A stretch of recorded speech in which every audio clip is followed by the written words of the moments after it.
samfundsrelateret. Hvad skal det? Okay, og på sådan moderne rockalbums, musikalbums, der er der som regel sådan nogle små klistermærker, hvor der står, at man skal lukke ørerne, hvis man ikke vil føle sig stødt. Og jeg ved, at Jesper er en kantet sjæl og med en kantet personlighed. Så der kan være nogle af teksterne, der kan være nogle af teksterne, som lad os håbe bare, at de går direkte ind. Og Jesper, vil du bare læse op for os, eller vil du fortælle dig selv? Jeg starter lige med, du kan bare introducere mig, jeg lige op, så tager jeg lige, hvad det handler om. Så gør jeg det. Jesper. Tak. Det er en introduktion. Værsgo.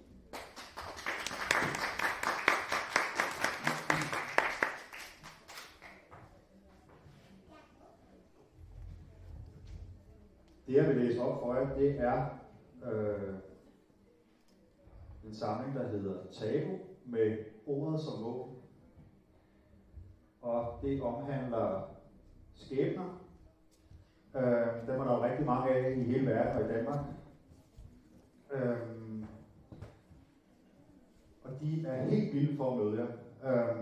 Så de kommer her. Jeg håber, I tager godt imod dem. Og jeg håber, at det her det giver noget at tænke over på jeres vej videre frem i verden og i livet. Så vi lægger meget, meget blødt ud med et digt, der hedder Familien Danmark. Det kommer her. Jeg brækker mig over sminket søndagssex, hule smil fra et bleget tandsæt, den rigtige lilla dildo på autotune, herre og fru Danmark, der leger liderlig nærhed. Krydderboller, blødkogte, økologiske æg, far der driller bange morgen, laver skæg, kender ikke hinanden, men er så tætte, søndagsstævne møde, indtil de er mætte.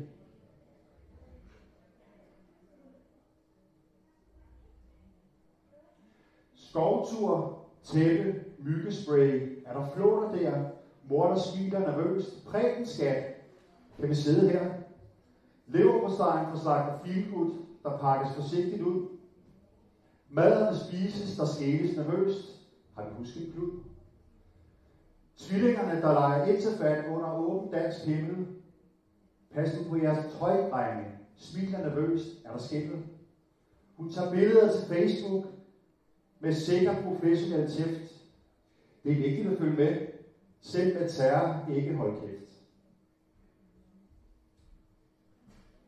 Det var Familien Danmark.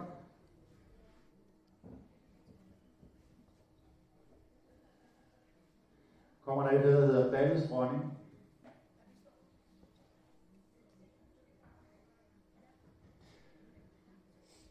Hun var ballets dronning, men hendes skrev lugtede af pis.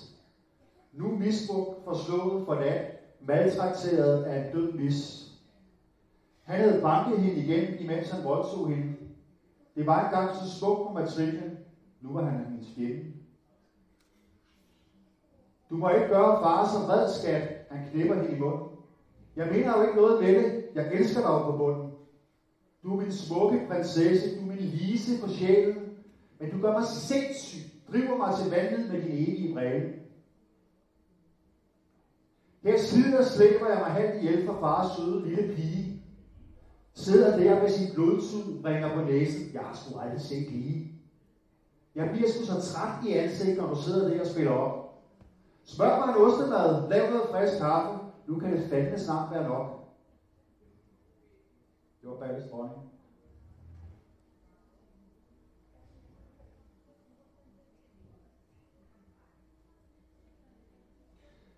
Kommer der et her, der hedder en dag på kontoret.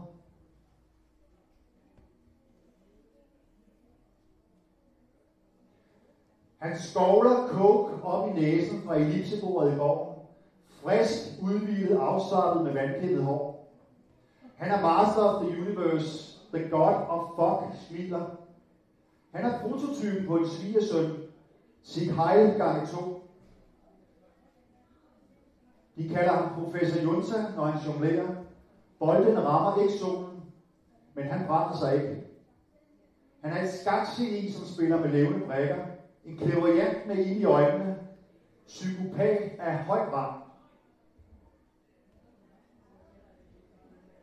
Han er også en dedikeret far. En fantastisk indlevelse. Sønnekes første ord var nikker. Eksercits på legepladsen. Rudolf har fået et lille trækgevær, far. Små sorte boots. Han ønsker sig en gave til sin actionmand i håndsyet uniform. De har ofte været på safari. Han er vild med at bo i telt. Far siger, at de indfødte bor i træerne. De taler hula-hula-sprog. Junior elsker, når de fodrer børnene. Det er ligesom i cirkus. Så står han der med sin lille fisk og svinger. Han leger, han er løvetæmmer.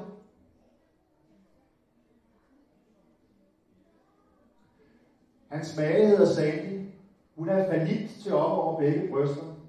Den fik hun, da hun kunne sluge, uden at få tårer i øjnene. En blond engel, blå øjne, rød mund, en lebensformet gudinde. Hun bærer de 2 aborter godt, som hun fik inden lille Rudolf.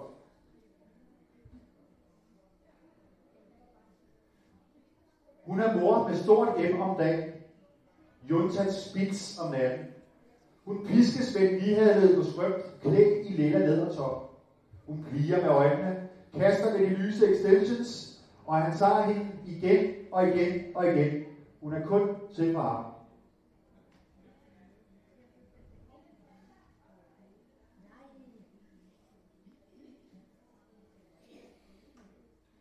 Så kommer der et her, der hedder champagnepige.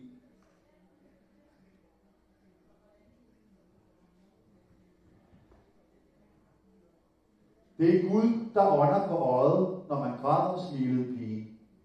Hun strøg sin mor over kinden, samtidig med, at hun nynnede sablen. En champagnepige, som var blevet misbrugt, fra hun fik bryster. Nu var hun dødsmærket og opgivet af lægerne på riget. Hun var bange, alene. Hun havde været en artist inden for sit felt igennem mange år. En smidig domptør, som kunne klække anemoner med nakken. House of Fun med en pisk og maske til alle tænkelige situationer. Eftertragtet over kontinenter for sit udsøgte fingerspidsgefühl. Hun var stadig en flot kvinde, men med anorektikernes begyndende spor. Hun havde aldrig lært at spise op, men kun at det så ud, som om hun gjorde det. Hun vidste i skæbnetimen, at dette ville blive hendes sidste exit. Hun græd. Hun græd over spildt mælk, sin lille datter, uden en mor, sin skødesløshed. Hun var ude af Amazonernes slægt med storbyen som sine jagtmarker. Hun havde mange år levet for afgudstyrkelsen af hendes kvindelighed. Hun var gået fra slag til slag, sejr til sejr, bærende på stadig tungere smykker. Nu var de blevet til lænker af kronisk sygdom. I enden blev det hendes død.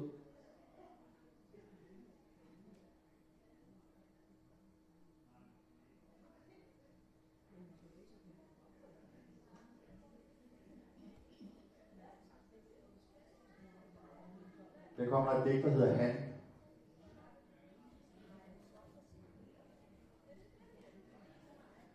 Scenen er et bord på et af de bedre udskænkningssteder inde i byen. Der sidder en nydelig mand, korthåret, nybarberet, velduftet, cool. Det her, det er hans jagtmarker, byen, næren. Han bestemmer puls. Han smiler, nikker til den tyne, får en dobbeltdrik bragt, pronto. Han er en glad mand. Han er nu lykkelig gift med The Homecoming Queen. Nemt spottet på atletikbanen, hvor han gjorde sine hoser grønne, easy. Han er god til sport, god i juni, god med børn, killinger. Han er god til at knække. Han er bare god. Livet er stadigvæk en uskyldig leg, hvor alle er statister. Kun til fra hans libido. Han er til magt, mor, pis og lort og sæd og tårer. Alt helst i rigelige mængder, ofte. Han er ligeglad med slaverne, købt, betalt af samfundet, kun sat i verden for at please ham. Han er til knive med takker. Blodrilen, den slikker han ren. Han snuser til rådden kød. Siger han. Han samler på hår, lakerede negle på glas. Han onanerer, imens han ser videofiler på sin telefon. Han er dig og mig. Han er den mørke tvilling, helt ene bagerst i det skab, som mor satte ham ind i. Nu kan du blive der, til du taler pænt. Ofte bliver han glemt i dage. Edderkopperne spiste han. Mor slog ham væk, men han var usynlig for hende. Far så han på de ferierne. Flotte gaver. Nu er han den store mand. En Cæsar. En afgud med vaner. Han er den herskende race.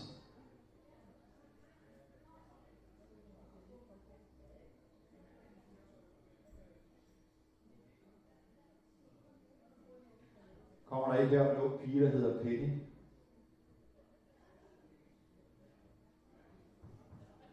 Hun er ung, smuk, på kindkys med alle de rigtige brancher. Hun går til ro på et valium om dagen. Natterne er altid hendes egne. Der bades i Champagne Magnum på locations all over the world.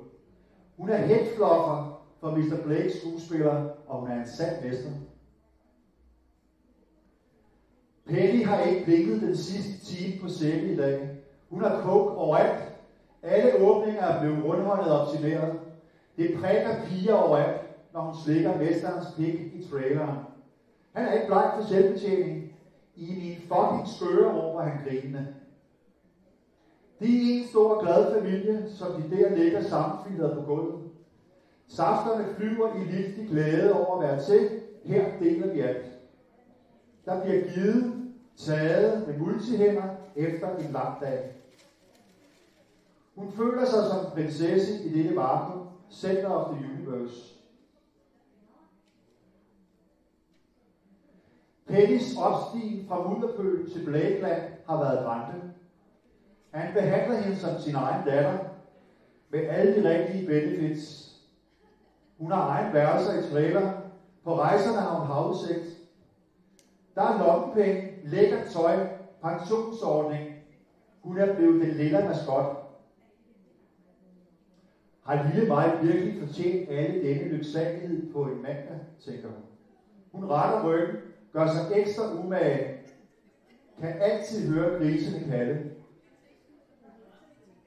Hendes far og mor savner hun lidt på de dumme dage, men det ligger fjernt.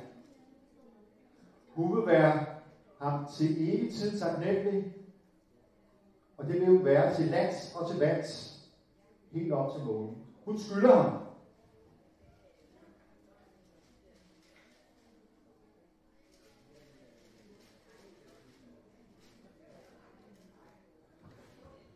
Så vil man lige sige skål. Til dem, der er noget i klassen, der er rigtig mange, kan jeg se. Og det er rent vodka.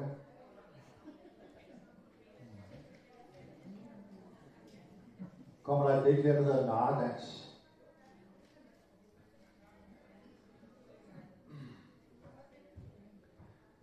Han har trukket narrens kort fra starten af rødt. Tungen løber over hans tandkød, som er næsten dødt. Der stinker af gammel pis fra soveposen på pladen. Reklamerne blinker til ham fra gavlen overfor på gaden. Han smiler trist, som han der misser mod morgensolen, og han ser på sit skramlede kompas, der viser ham vej til Polen. En gypsy på træk, flyvende tæppe, en mand af vodkamod. Bagstiv klør han sig i sit øje, som er farvet af større blod.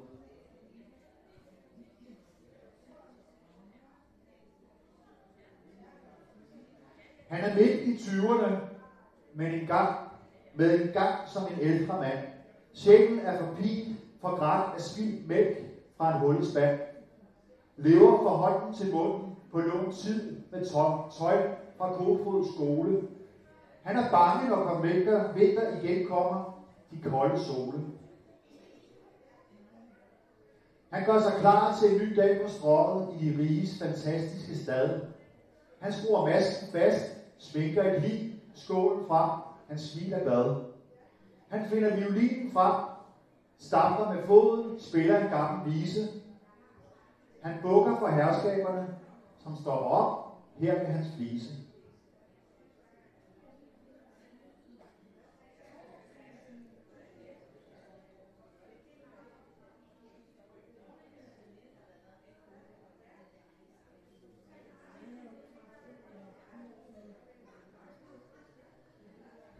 Her kommer der et digt, der hedder Coke.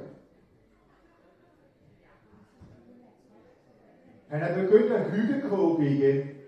Like it, home alone. Ikke noget stort.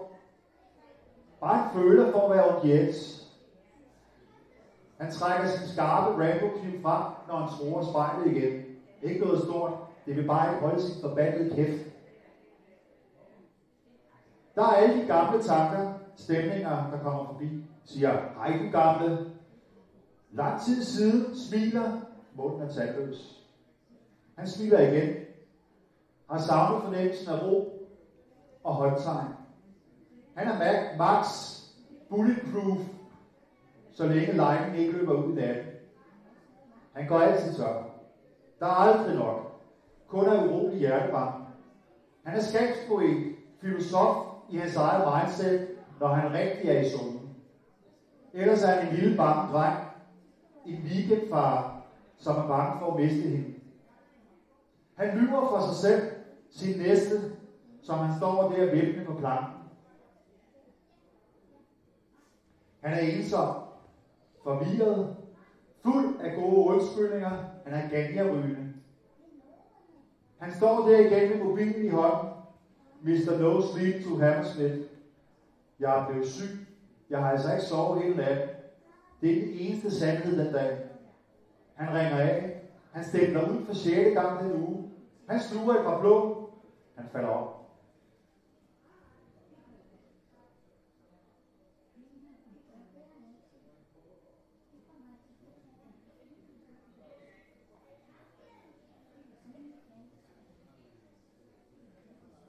Kommer der et digt her, der hedder Lirekassemand.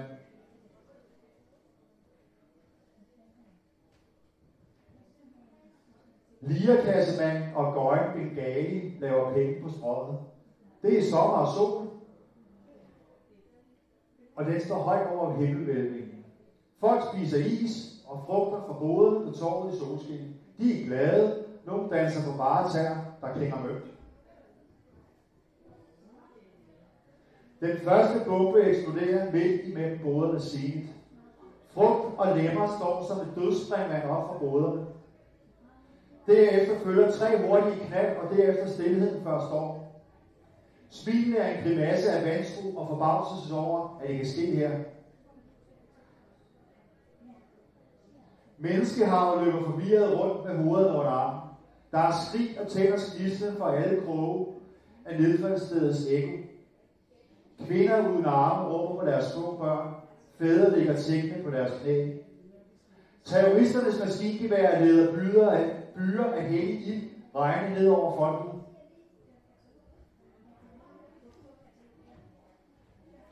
Efter 2 lange minutter er der helt stille. Der er taget billeder inden afgang. Lirekassemand ligger der med en hånd på sit hjerte. Bengali står æresvagt. Der er sirener i det fjerne på vej. Folk kommer fra skjulet. Der er slow motion. Der er ekstra udsendelser i tv, begravelser, gaderne smules. Livet går igen videre.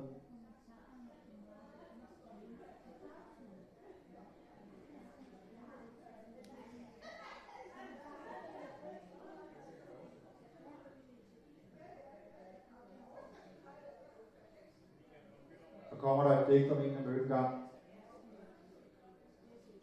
Jeg ved ikke, om han er her i verden med jer, der hedder Johnny Go-Go. Det lyder sådan her. Der er morgenstund, har guld i mund på matriklen. Skeletterne vælter ud af skabet af Johnny Boy for øjen. Han smiler stort med sine 2 tænder til spejlbilledet. Der er kaffe og morgenfød inden for et splitsekund.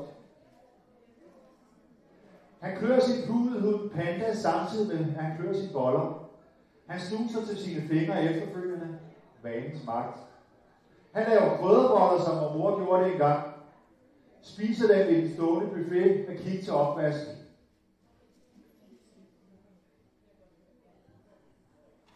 Han tænder for Randall Jazz, som giver et skær af 20'ernes hype. Han dagdrømmer om gas, gangster, balletpiger og champagne. Han er stadig bagskæv på sin godnatfed. Er der et udkras? Han ser ud over kongeriget i nordvest. Hunden panda knaller hans ben. Han er et med sig selv, situationen. Hunden som knurrer, han er et. Han er pensionist, en selvstændig flaskesamler, der har sol. 2. Han er kæreste med Luna, som kommer om lidt med morgenkys. 3. Han er profet med egen lejlighed, og en, man ser op til i hans kredse. Tænk.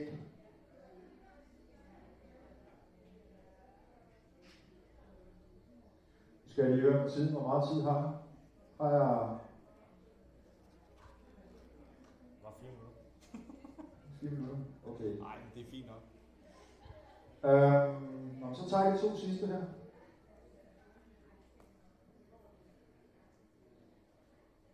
I får et her, der hedder Wonderful Tonight. Og så kan I selv se, hvor wonderful det er. Wonderful Tonight, siger han trist til spejlbilledet. Han har barberet alt den dårlige karma helt væk. Han er blodig i ansigtet, på kroppen og på sine kønsorganer. Læberne er blivet til blods af alle spekulationerne. Han drikker god champagne og ryger prins 100. Asken drypper ned omkring ham som en ligbrænding. Han har trukket alle sine negle af i frustration med en tang. Smerten er som en reverse orgasme i det uendelige. Han hører tulen på fuld knald, volumenknappen er på 11. Skrig og skrål fra toilettet mixes med musikkens patos. Han er i totalt trance nu, imens han smadrer spejl, toilet, sit ego. It's only fucking roll, it's only rocking fucking roll, skrives i rødt med barberblad. Han er på knæ nu foran bruskabinen sammen med vandet. Han ligger i en sø af pis, lort og blod med en kæmpe smiler på. Skriger, fuck dig, slavekusse, inden han stryger barberbladet. Han kæler for halsen, imens blodet pumper livet væk, der på gulvet. Så vil jeg sende jer ud i verden med mit sidste digt her. Og jeg håber, I har fået noget med. Det her sidste er som alt andet fra mig til jer, men det her det er måske endnu mere personligt. Det kommer her.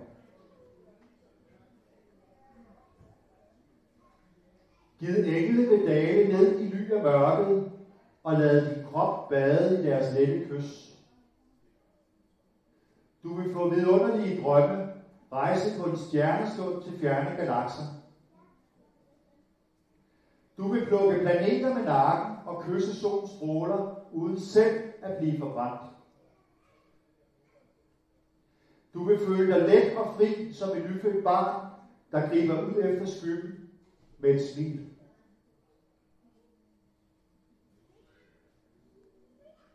Givet engle vil vogte over dig til evig tid, og aldrig lade noget ondt hænde dine. Du vil få vidunderlige stunder, rejse i selvet på en kosmisk færd uden grænser. Du vil plukke frugter, som for andre er usynlige, og vil give dig indsigt i magiens væsen. Føle dig et med ild, jorden, luften og vandet, som en erfaren vandrer på himlens tag. Givet engle vil tage dig i hånden, når du er mæt af dage og guide dig på rette vej. Du vil få vidunderlige årtusinder, igen et med den jord, som du engang blev født af. Du vil plukke minder fra dem, der vil sprede dig for evigt, når du igen vokser op som en blomst.